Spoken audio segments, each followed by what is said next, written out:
Have you ever wondered why history is important? I know I have. After all, why do I need to know what some ancient emperor said in some random year I've already forgotten?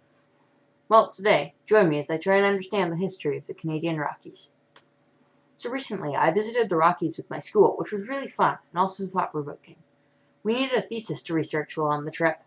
After having some of those feelings toward history I mentioned earlier, I decided to do one about history, because I was also interested to see if my thesis was correct. Speaking of my thesis, it was historically significant locations in the West and people towards them and the area around them. I liked this thesis because it talked about the history of the area, but also slightly filtered into tourism. Now, the question. How do I actually get my evidence to support whatever my conclusion will be? Well, first, I decided to interview some people at historically significant locations, and I will also make some connections of my own based off things and people I saw at some of those locations we went to. Here are the questions and answers from my interviews. Are you here because of any historical significance of this place? Yeah, I saw the history on it and thought it was really interesting. Yeah, it's the last spike, so I wanted to see what it was about. Is that the main reason you chose to come here? A combination of things between the historical aspects of it as well as the views and the different trails we can go on.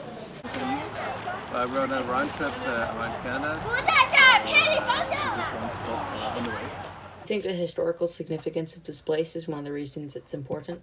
I think it's a contributing factor by all means. I think it's hard to quantify what the leading significance is. It's kind of a person by person group. Alright, thanks a lot.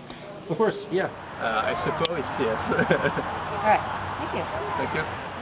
I also got evidence from seeing the amount of foreign tourists at many of the locations. These places would definitely bring people towards them, and to hotels or hostels, basically the economy around them. Honestly, realizing this surprised me. Of course I knew that tourism supported the economy, but what I discovered is that historical sites do too. It makes sense in a way, but I find it a little funny that things that happened hundreds of years ago keep parts of today's economy supported. So in the end, do I think my thesis was correct? Yes, I do. Or it's at least a factor. Because of all the research I have done throughout the course of this video, and I've also realized why history can be important. History is important because of how it affects the modern world. For instance, the last spike at Craigellachie, one of the locations we visited. One person may see it as just a piece of iron getting hit with a hammer, or a railroad being finished, but another will see the forming of a country.